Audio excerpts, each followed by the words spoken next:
Alors, on va débuter ce webinaire sur la transition vers un secteur bioalimentaire durable et innovant. Alors, c'est un webinaire sur le thème des recherches cette année au Cyrano. Donc, à chaque année dans la série, on inclut un webinaire sur le thème. L'an dernier, c'était la gestion des chaînes d'approvisionnement. Cette année, c'est transition vers un secteur bioalimentaire durable et innovant.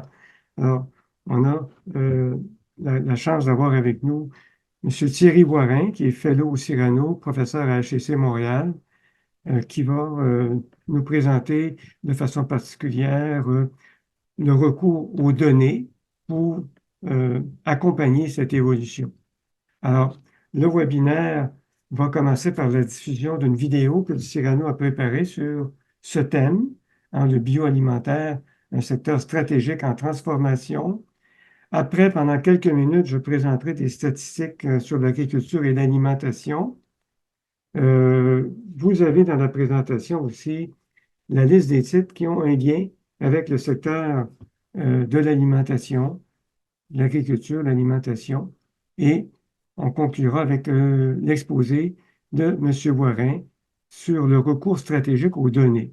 Alors, on va commencer avec cette vidéo. Donc, vous avez le lien ici pour aller chercher la vidéo sur le site du Cyrano.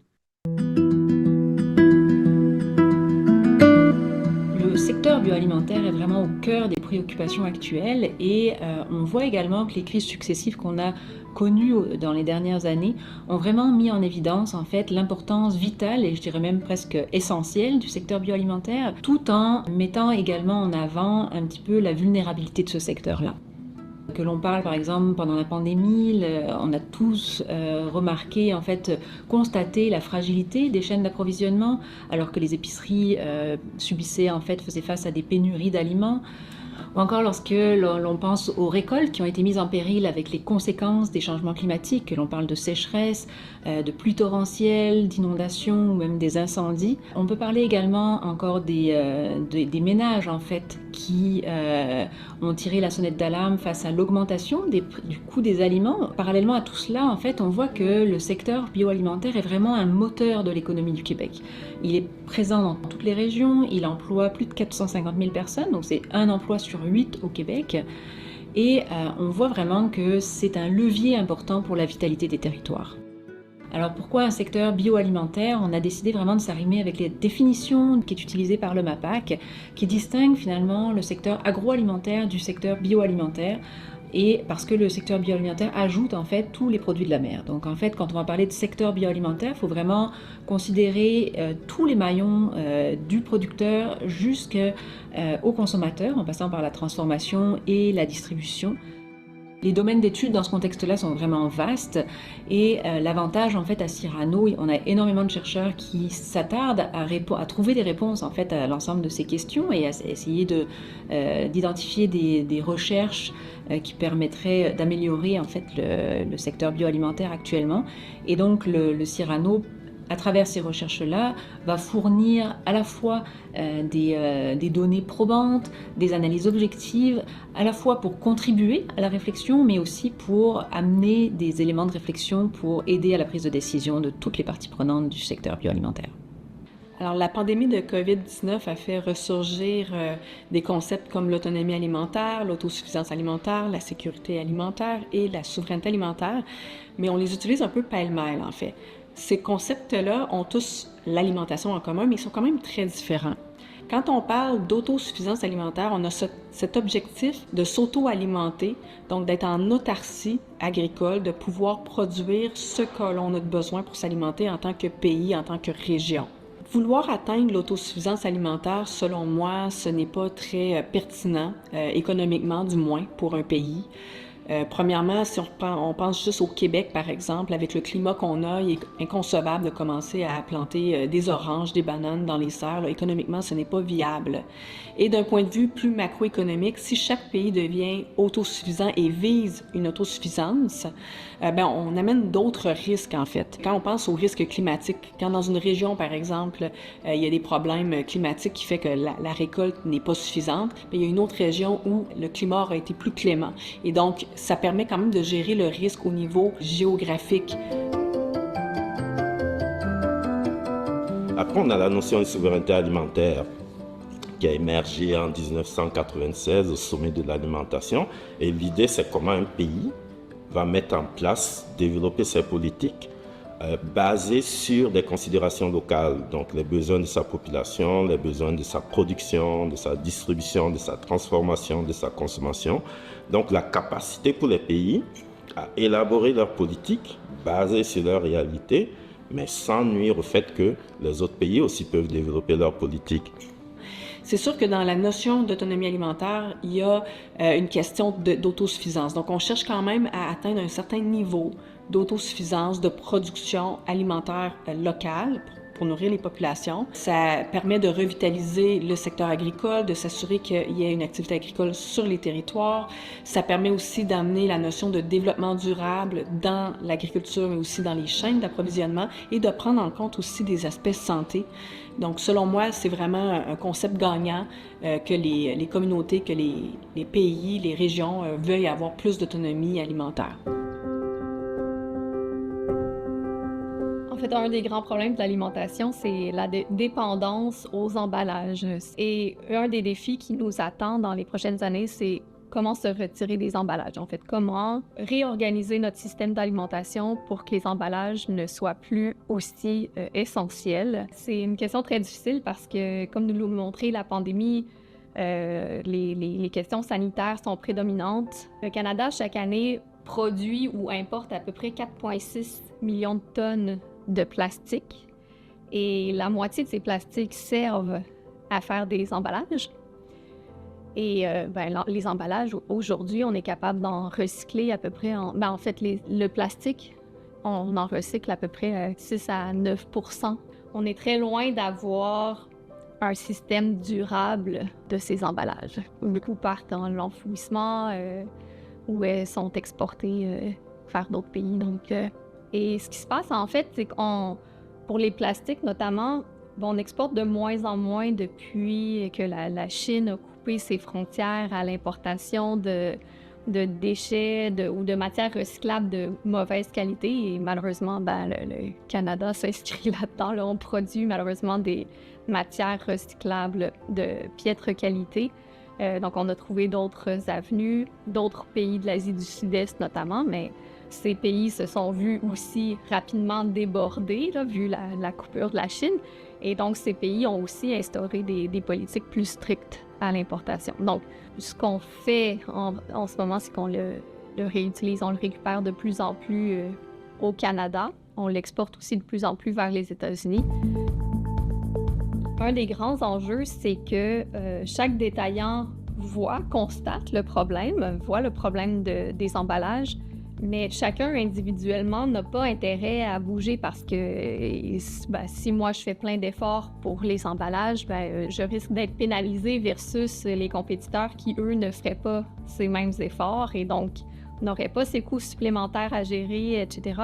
L'alternative, c'est l'offre en vrac, le vrai vrac, c'est-à-dire on arrive avec nos contenants, on remplit, notre bouteille de ketchup réutilisable ou sinon, ça se reflète dans le prix des aliments. Donc, les prix sont plus élevés.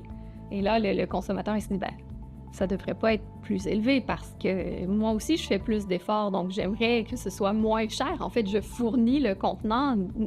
Est-ce que ça devrait être moins cher? Mais...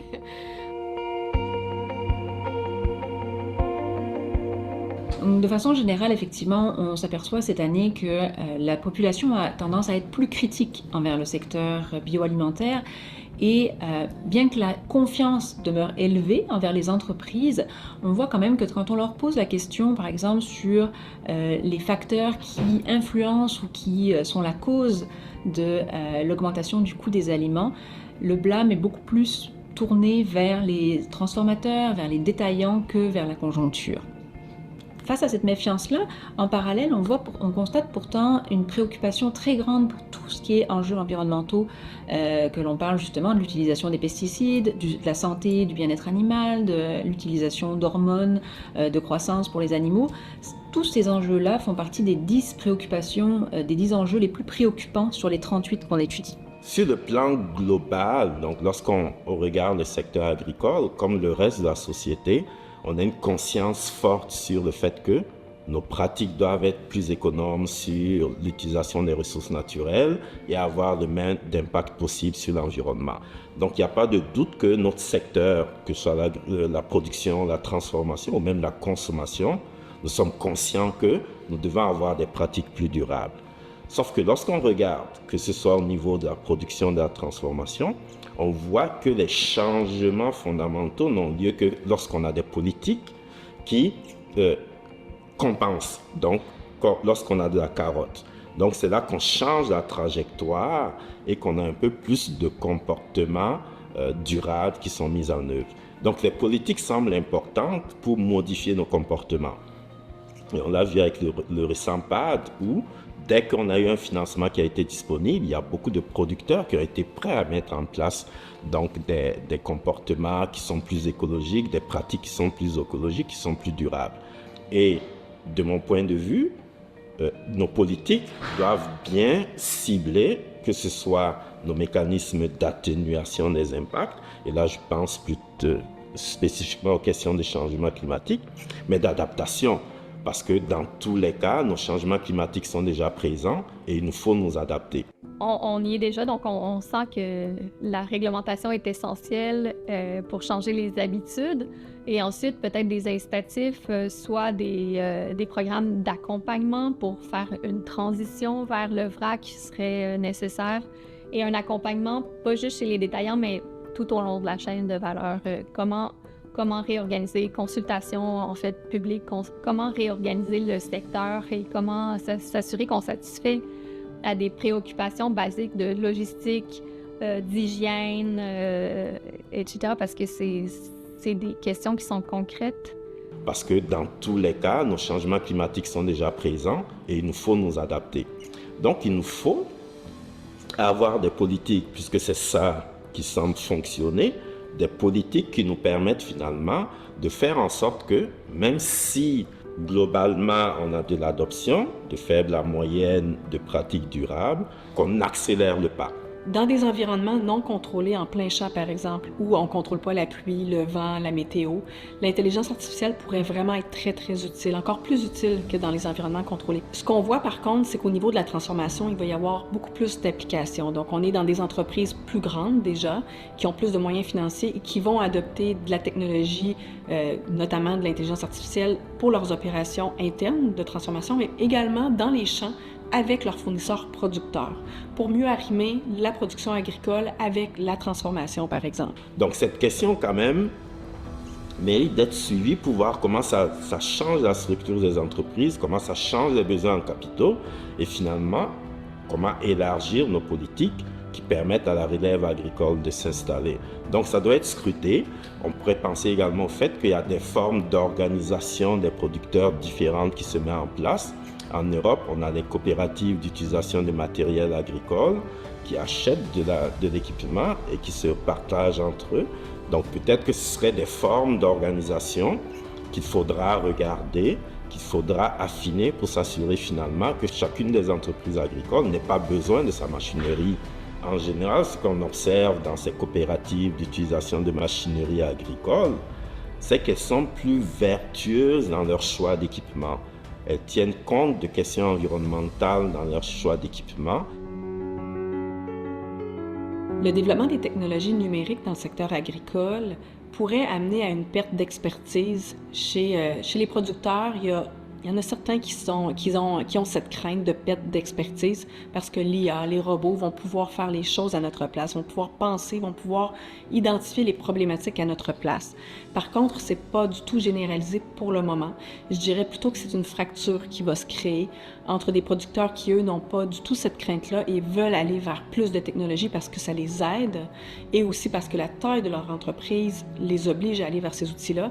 Et une autre frange de l'agriculture de producteurs qui y voient vraiment une perte d'expertise, une remise en question même de leur métier.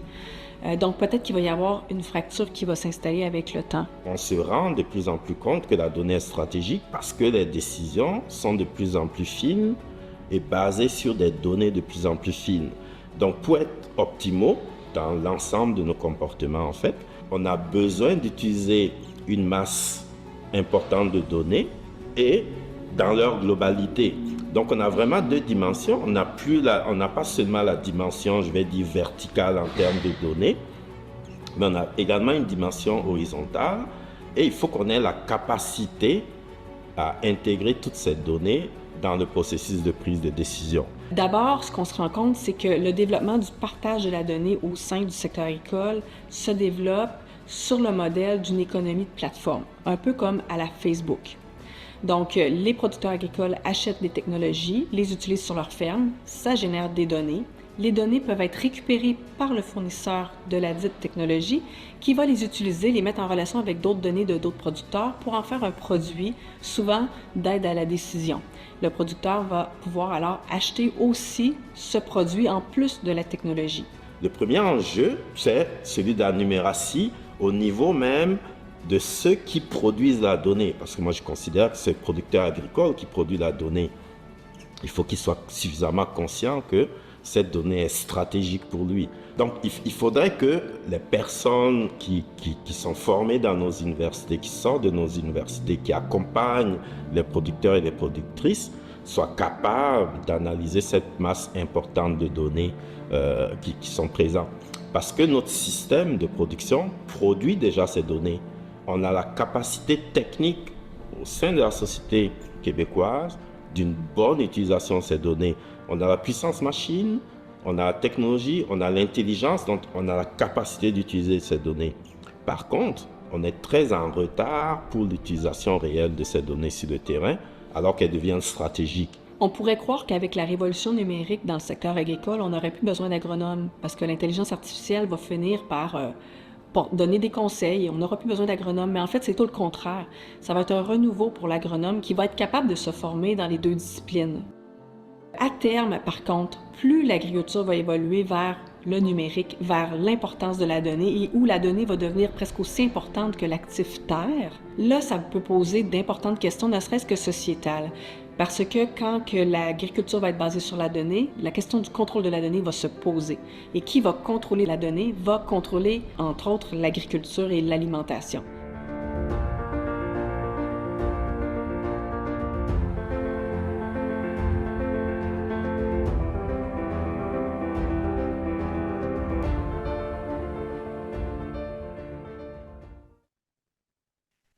Je vais présenter maintenant quelques statistiques en lien avec le secteur agricole avant la présentation de M. Warin qui va poursuivre un peu sur les réflexions qu'on entendait à la fin de la vidéo, à savoir l'importance que vont prendre les données dans le secteur agricole. Donc, je partage à nouveau mon écran, mais cette fois pour la présentation. Alors, donc, à nouveau, si vous voulez revisionner cette vidéo, euh, vous pouvez, en suivant le lien de la présentation qu'on va rendre disponible, tout simplement avoir accès à l'événement thématique de l'année qui s'est déroulé à la fin de février, un colloque sur le thème de l'année au Cyrano. Alors donc, le secteur alimentaire au Canada, alors, écoutez, l'agriculture, la chasse, la pêche, ça représente 86 milliards de dollars. Donc, on a des données ici qui remontent à 2020. Donc, l'économie dans ces secteurs a une valeur globale de 86 milliards de dollars. Bon, quand on entre dans la fabrication alimentaire, bon, la transformation pour produire des aliments qu'on va retrouver là, chez les détaillants, alors c'est un secteur de 132 milliards de dollars au Canada, alors que les magasins d'alimentation, euh, globalement, c'est une valeur de 35 milliards de dollars. Et les services d'hébergement et de restauration, bon, les hôtels, les résidences pour personnes âgées, par exemple, les restaurants, tout ça, ça représente 72 milliards de dollars. Donc, ça, c'est pour le Canada. Bon, au Québec, globalement, c'est une création économique qu'on chiffre à 325 milliards de dollars canadiens par année en 2020. Bon, marquez qu'ici, il y a des secteurs qui ne sont pas pris en compte, notamment, bon, on sait que dans le secteur minier, la production, par exemple, de la potasse, donc c'est un engrais qui est utilisé sur les fermes. Donc, il y a d'autres secteurs connexes là, qui ne sont pas pris en compte à ce moment-ci. Bon. Au Québec, bon, les chiffres, bon, au total, ça va représenter 63 milliards de dollars canadiens. On voit que au Québec, la fabrication alimentaire est proportionnellement plus importante, avec près de 50 alors que l'agriculture, chasse et pêche, c'est 20 les magasins d'alimentation, 12 services d'hébergement, de restauration, à peu près 20 Donc, globalement, là, 63 milliards de dollars. Bon, chaîne d'approvisionnement en alimentation, bon, ben, vous avez, j'ai pris cette illustration chez un producteur de logiciels là, qui fait des représentations schématiques. Alors, vous avez les fermes, les producteurs à la base qui font pousser les aliments ou qui les recueillent peut-être dans les océans, on pense à la pêche notamment.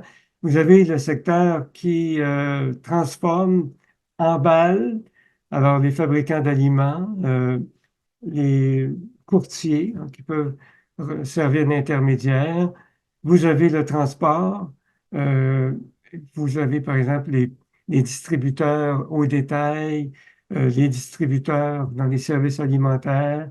Vous avez l'exportation internationale, le transport international. Et au niveau de la vente, mais ce sont les épiceries, ce sont les restaurants, mais il y a aussi un secteur international pour exporter les aliments. Et en bout de piste, on a les consommateurs. Bon, une autre présentation parle plutôt de chaîne des valeurs. Bon, ça reprend un peu les mêmes concepts, là, mais c'est circulaire maintenant. Donc, les fermiers. Ensuite, vous avez la transformation alimentaire, les distributeurs, les restaurants, les épiciers, les services alimentaires, les consommateurs. On va s'occuper de la production de déchets, mais une partie de ces déchets peut être transformée en matière recyclable. Et vous avez également les fournisseurs d'intrants, alors que ce soit les engrais, que ce soit les semences. Donc, et en dessous de tout ça, ben, vous avez de la finance, vous avez des facilitateurs, les agronomes, par exemple. Vous avez aussi de la politique publique, hein, des politiques publiques au niveau de la sécurité des aliments. Vous avez des subventions, vous avez des programmes de conservation, les lois du travail et de la fiscalité. Bon, alors, quelques images pour compléter. Voyez du côté de la production des grains et du maïs, comparaison entre 1961 et 2016. Tout ça est tiré d'une publication de Perspective, une série au Cyrano, à laquelle a participé Mme Royer, qu'on voyait dans la vidéo il y a un moment, avec ses collègues Mandler et Ruiz. Alors, l'évolution du secteur bioalimentaire au Québec de 61 à 2016. Alors, ce qu'on peut voir, c'est qu'en 61, finalement, la production de maïs grain était relativement limitée, mais qu'à l'heure actuelle, on parle de 2016, et qu'il y a quand même près de 10 ans maintenant, on avait une très, très forte augmentation de la production de ces grains et céréales. Bon. L'évolution de la valeur des fermes au Canada, donc on peut voir que si on monte à 1961, ce sont des dollars courants. Alors, vous aviez à peu près 30 des exploitations qui avaient une valeur globale de 10 000 et moins, alors que je pense que c'est 17 des fermes valaient 25 000 ou plus. Donc, on peut voir que le ratio, finalement, entre les fermes qui valaient le plus et celles qui valaient le moins, alors c'est un ratio de 2,5 à peu près. Alors qu'en 2016, bon, les chiffres sont d'un autre ordre de grandeur. Vous aviez à peu près 30 des fermes qui valent 500 000 ou moins, alors que vous avez à peu près 25 des fermes qui valent 2 millions de dollars ou plus. Donc ici, maintenant, le ratio devient 4 pour 1. Et on voit aussi que maintenant, les fermes de plus grande valeur sont relativement plus importantes qu'elles l'étaient il y a 60 ans. Alors, on arrive peut-être au titre de la sélection Bourstad. Alors, vous avez à peu près 75 titres. Dans ça, il y a des épiciers, il y a des brasseurs, il y a des services d'hébergement, il y a des restaurants, des fabricants d'aliments. Alors, donc, vous voyez, c'était beaucoup d'entreprises hein, de la sélection qui ont un lien direct ou indirect, un fabricant d'engrais comme Nutrien, par exemple. Donc, à peu près 75 valeurs de la sélection boursière sont reliées au secteur alimentaire. Alors, on en vient maintenant à la présentation de M. Warin. Donc, M. Warin va nous parler euh, de l'importance des données stratégiques. Alors, M. Warin est chercheur principal au Cyrano du thème économie mondiale. Il est également en charge du pôle sur la science des données. Il est président de l'International Trade and Finance Association et président et cofondateur d'une OBNL, là, d'une organisation non gouvernementale qui vient en aide en Haïti. Alors, je cède la parole à M. Warin. Bonsoir, merci beaucoup. Je vais partager mon écran si je le peux. Oui, est-ce que Oui, vous devriez pouvoir? Oui, je peux, vous pouvez voilà. le faire, oui. Donc, est-ce que vous voyez ma présentation? Oui, on la voit très bien. Oui, on la voit très bien. Excellent. Donc le mandat a été de parler de la transition vers un secteur alimentaire, bioalimentaire, durable et innovant. Donc, j'ai quelques diapos pour vous. Donc, comme vous l'avez dit, Monsieur Bourget, Euh, l'ensemble du système d'agriculture et d'agroalimentaire emploie en fait 2,3 millions de personnes. C'est un emploi sur 9 au Canada, a généré à peu près 143 milliards de dollars, donc 7% du PIB en fait du Canada. Donc on parle d'agriculture primaire, pardon, je tousse, on parle de transformateurs, on parle de détaillants, grossistes et de fournisseurs. Donc vous voyez, je ne vais pas revenir sur ces chiffres, vous avez mentionné déjà ces chiffres.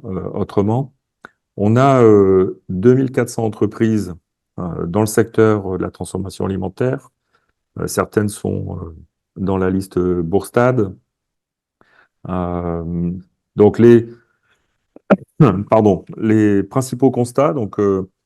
Quand on parle de technologie dans l'agriculture, c'est l'innovation technologique et c'est le contexte de la quatrième révolution industrielle. Ça veut dire quoi? Ça veut dire qu'on voit un rôle croissant de l'intelligence artificielle. Et avec ça, le troisième point, il y a des opportunités et aussi des risques. Donc, c'est un peu ce que je vais dérouler dans cette présentation. Donc, quand on parle d'intelligence artificielle, souvent on pense que l'être humain va évoluer et va être remplacé peut-être par des robots. Donc, mon propos ici, c'est de bien faire comprendre que l'intelligence artificielle, en fait, c'est un ensemble de techniques d'analyse de données très intéressantes qui utilisent beaucoup de puissance de calcul et qui utilisent beaucoup de données. Vous connaissez tous et toutes ChatGPT maintenant, les Large Language Models.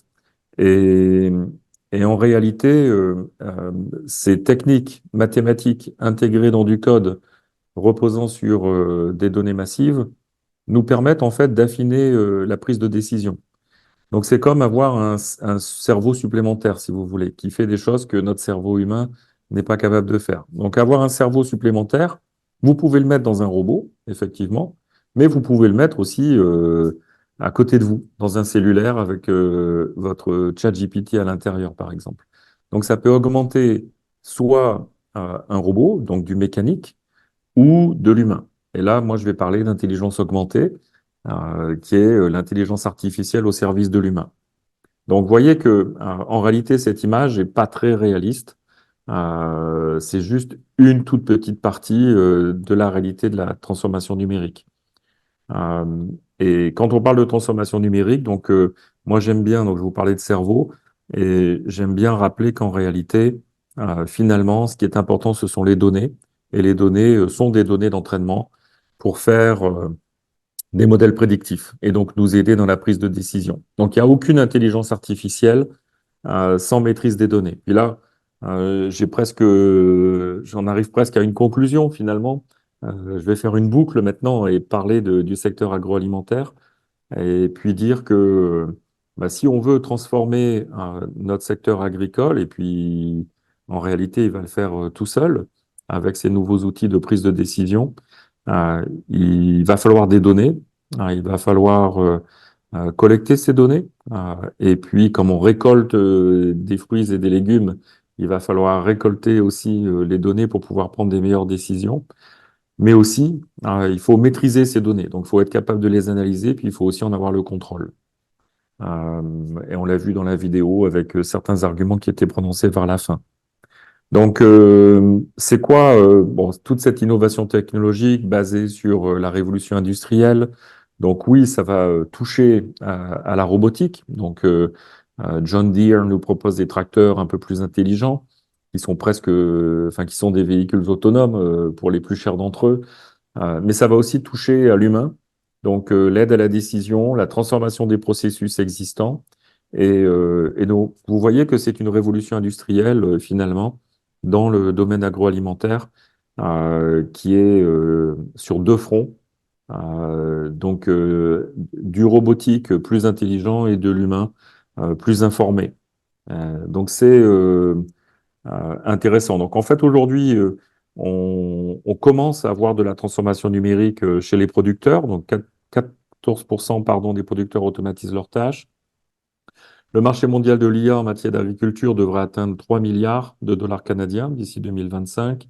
Et puis, 72% des établissements du secteur de la transformation, donc 41% de la valeur de l'agroalimentaire au Canada, euh, commencent déjà à introduire des innovations technologiques. Donc, quand on pense pas trop loin de chez nous, en fait, vous avez le robot Samy sur la droite, vous avez les patates Dolbeck sur la gauche. En fait, ce sont des histoires intéressantes. Et à nouveau, ici, on parle plutôt de robotique. On est plutôt dans le côté robotique. Mais comment faire pour que donc ce soit le robot Samy à droite, donc un récolteur euh, dans les champs qui va être plus intelligent, un récolteur de brocolis, ou à gauche, une trieuse de patates, de pommes de terre. Euh, Tout ça peut se faire effectivement avec de l'intelligence artificielle. Ça ne veut pas dire qu'on remplace une personne ou des personnes.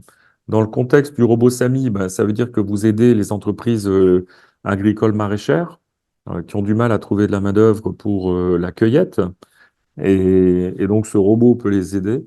Et dans le contexte des patates Dolbeck que vous voyez sur la gauche, en fait, la personne qui, ou les personnes qui avant euh, sélectionnaient les pommes de terre, les mettaient, les calibraient, en fait, bah aujourd'hui, cette classification peut se faire de façon automatique. Et c'est la personne qui s'occupait de faire ça qui, en réalité, a monté en compétence et qui, aujourd'hui, une analyse de données. Donc, c'est la même personne qui, effectivement, s'est formée à cette nouvelle dimension-là. Donc c'est intéressant, vous voyez. Donc, on parle de robotisation intelligente ici, en utilisant de l'intelligence artificielle. Après, il y a un avenir, donc il faut faire attention un peu à pas vouloir non plus trop exagérer l'utilisation de l'intelligence artificielle. Il faut que ça réponde à des vraies questions. Mais vous voyez ici, donc que peut-on voir sur cette image? Ben, vous voyez des couleurs différentes, mais aussi des zones où la production finalement n'est pas très bonne. Donc pour ça, on a des nouvelles technologies. Donc à nouveau, il faut faire attention à ne pas vouloir utiliser des technologies en surabondance non plus. Mais on peut effectivement imaginer utiliser des drones pour ensuite analyser les images collectées par les drones et faire tourner des algorithmes de réseaux neuronaux, par exemple, pour être capable de répondre à des questions importantes. Par exemple, les questions d'hydrométrie, les questions d'engrais trop abondants ou pas assez abondants mis à certains endroits dans les champs, etc. Donc, ce sont des technologies auxquelles on a accès aujourd'hui. On a fait des essais, je vous mentionnais notre ONG en Haïti, ben, on avait fait des essais comme ça en Haïti, par exemple, dans un contexte de développement économique euh, et de développement humain, en fait, parce que là-bas, l'agriculture, comme partout, mais peut-être un peu plus là-bas, est un secteur extrêmement important pour la survie des populations. Donc, euh, on peut utiliser effectivement ces technologies qui coûtent de moins en moins cher, hein. Un drone coûte de moins en moins cher et on a les capacités de calcul dans des économies pour être capable d'analyser les images générées par les drones ou des images satellites. Mais à nouveau, il faut faire attention à ne pas vouloir il y a une expression qui dit en anglais, lorsque vous êtes équipé d'un marteau, tout vous ressemble à un clou. Donc, il faut faire attention de ne pas tomber dans ce piège-là.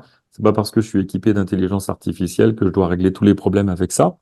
Euh, et donc, l'intelligence artificielle, c'est un ensemble de techniques et il faut bien choisir la bonne technique pour la bonne question. Donc, c'est quand même, mais voilà. Donc, j'ai dit ça par précaution, mais en même temps, c'est vrai que nous avons énormément de puissance de calcul, de données. On est capable de labelliser des rendements, par exemple, un niveau d'humidité, de la topographie.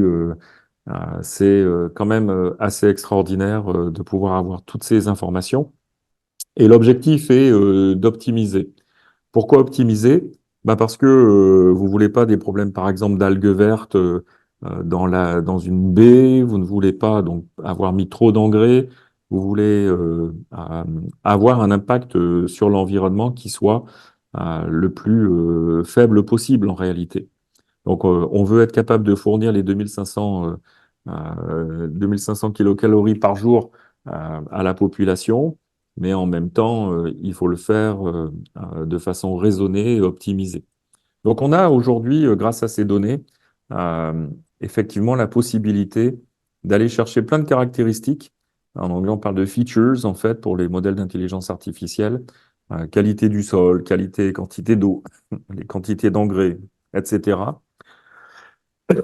Donc, pardon. Et donc, on est capable d'aller chercher et de catégoriser en fait quelles sont les variables caractéristiques les plus importantes et du coup de monter soit des modèles explicatifs, soit des modèles prédictifs euh, pour pouvoir optimiser et prendre des bonnes décisions.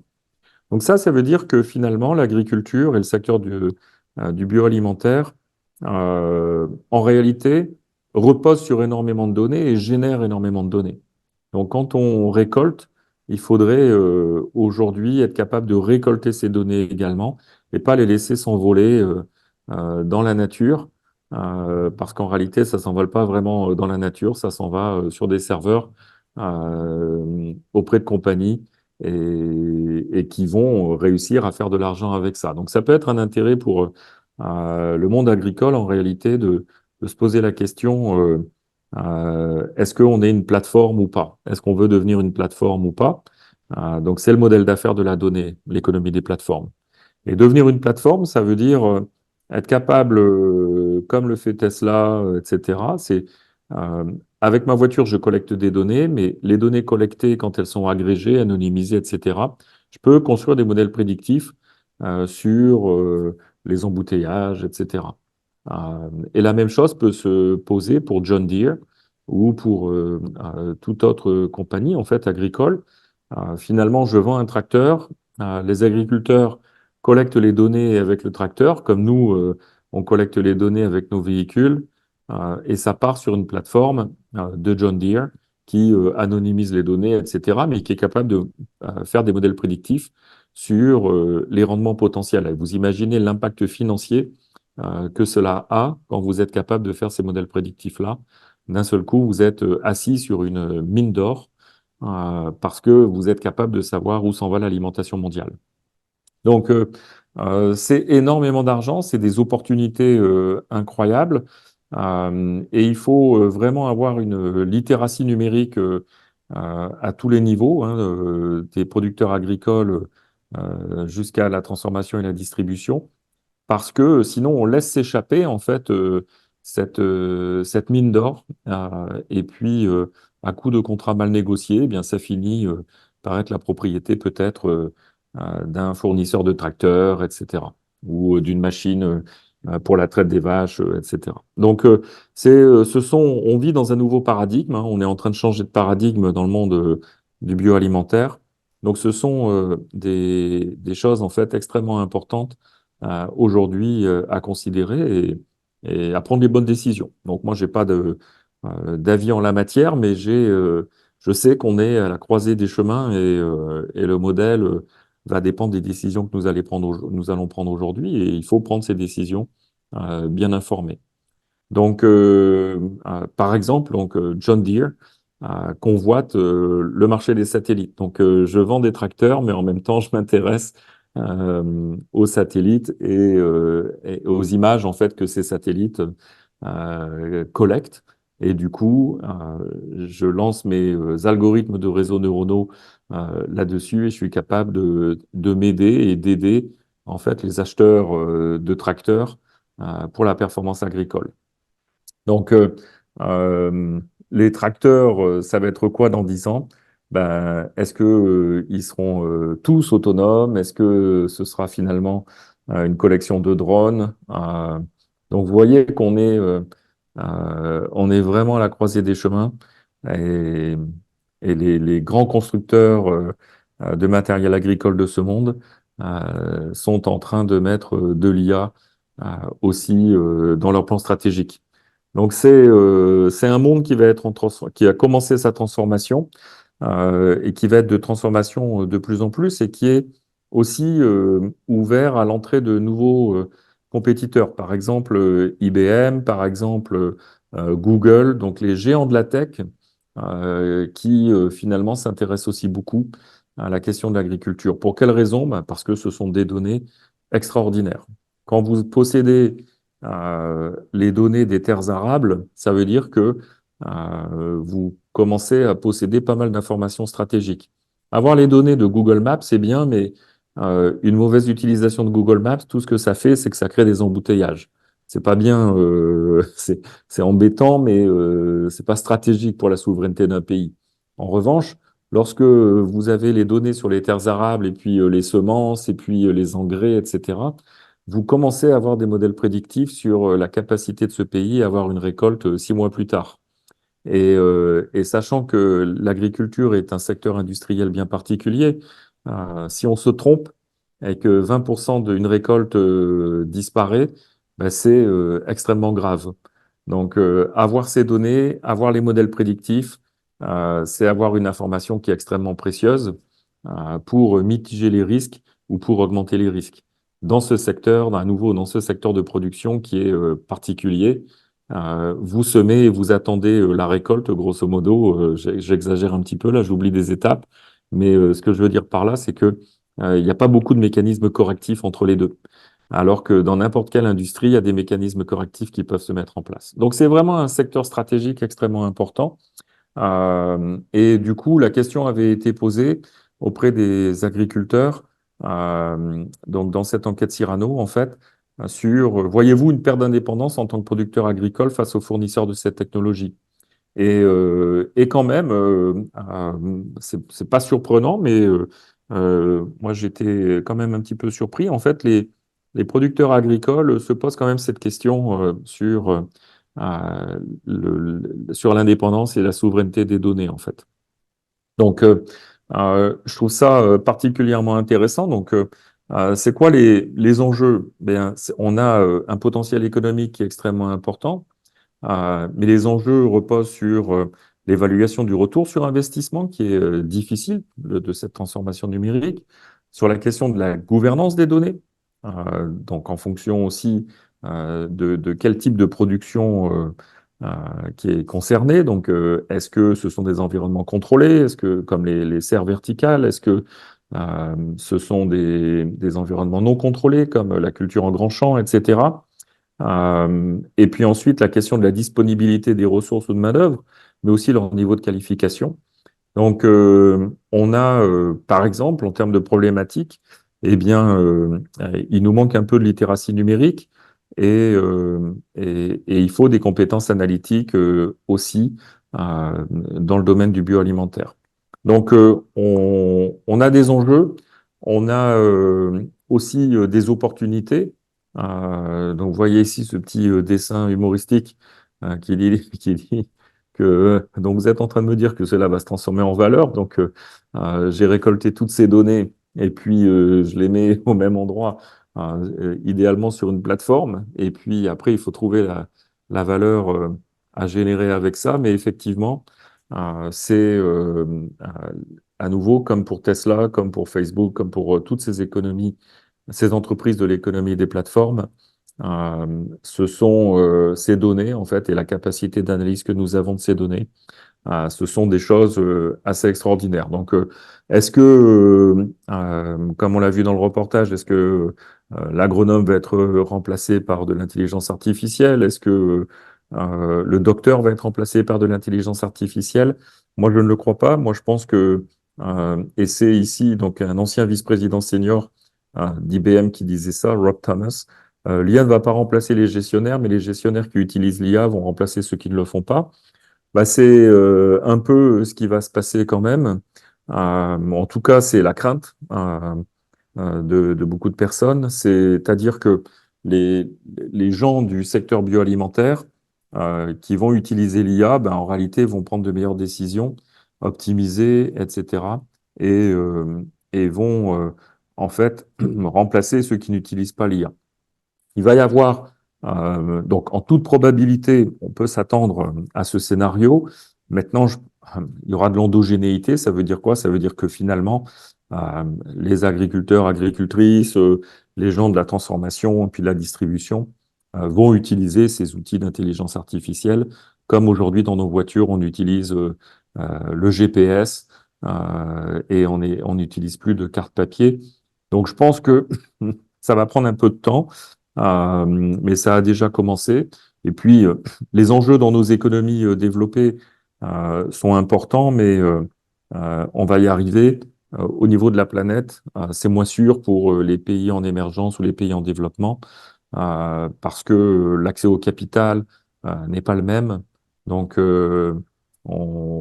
pour ce qui concerne euh, notre secteur industriel, euh, il y aura cette transformation, il y aura un peu de restructuration, euh, mais, euh, mais je suis moins inquiet que pour d'autres pays. Maintenant, les avantages, ce sera quoi? Pardon, je tousse. On aura une optimisation de l'utilisation de ce qui génère des externalités négatives. Désolé, de ce qui génère des externalités négatives, donc par exemple les pesticides, par exemple les engrais. Donc tout ça peut être beaucoup mieux optimisé en réalité. Donc c'est comme éviter les excès de l'agriculture industrielle et revenir à une agriculture qui reste industrielle, mais avec des externalités négatives qui auront baissé. Normalement, c'est le système de prix qui aurait dû jouer ce rôle. Les gouvernements auraient dû mettre en place des mécanismes d'internalisation des externalités négatives. C'était compliqué, ça le reste, mais avec l'intelligence artificielle, la science des données, ça devient de moins en moins compliqué en réalité. Donc, il faut quand même que les gouvernements n'oublient pas cette possibilité de mesurer les externalités négatives et de tarifer ces externalités négatives. Je sais que ça n'est pas populaire, mais si on veut faire cette transition vers une production qui soit durable, en fait, et qui soit euh, en réalité avec un impact inférieur sur les changements climatiques, parce que la production agricole a un impact, mais en même temps, ça paraît complètement normal, et on doit nourrir la planète. Donc, on est 8 milliards d'êtres humains sur la planète, on était 4 milliards il y a 50 ans, donc la population a doublé dans l'espace de la durée de ma vie, ce qui est assez impressionnant. Donc, il faut une agriculture qui soit durable, il faut le faire dans le contexte des changements climatiques. Et effectivement, l'utilisation de données peut à la fois aider, devrait aider, si on fait ça à bon escient, mais peut aussi le faire en étant intelligent et en réduisant en fait notre impact environnemental. Donc ça veut dire quoi? Ben, ça veut dire que c'est pas de l'IA pour de l'IA, mais c'est de l'IA pour de l'intelligence augmentée, IA autrement. Donc c'est vraiment de l'intelligence artificielle au service de l'humain et de la planète en ce qui concerne cette présentation. Donc voilà. Merci beaucoup. Merci, Monsieur Warin. Euh, c'est ça, Donc, vous enjeu numérique retrouverez dans le voilà, secteur. l'essentiel de ce que j'ai dit en fait dans ce rapport qu'on avait commis et vous pouvez le retrouver sur le site du Cyrano en fait. Merci. Question, commentaire, mais en attendant, peut-être remercier Monsieur Warin, qui est Fellow Cyrano, professeur à HEC Montréal. On a eu aussi la collaboration de la coordonnatrice aux événements et aux communications du Cyrano, Madame Elina Caron. Merci à ceux qui ont assisté à ce quatrième webinaire et à ceux qui en visionneront l'enregistrement qu'on rendra disponible très rapidement. Euh, Notre prochain webinaire sera sur les choix de carrière pour les diplômés dans l'industrie et les services financiers. Donc, c'est toujours le dernier webinaire qu'on fait. Et bon, les participants dans nos simulations, qui souvent ont développé un intérêt pour le secteur financier, viennent habituellement chercher des informations auprès de nos experts. Bon, on a M. Benoît Desgroseilliers, hein, de Finance Montréal, Mme Lahaye également de Fiera Montréal. Peut-être mentionner aussi que le projet Boursade bénéficie de nombreux appuis. Le partenaire principal est l'Autorité des marchés financiers, le partenaire média Journal des affaires. On a aussi un soutien de l'Organisme canadien de réglementation des investissements, la Banque TD, CFA Montréal, Finance Montréal, Iprasoft, Groupe TMX, Côte Média, le Groupe Investissement Responsable et nouveau partenaire cette année, le Réseau des cégeps et des collèges francophones du Canada.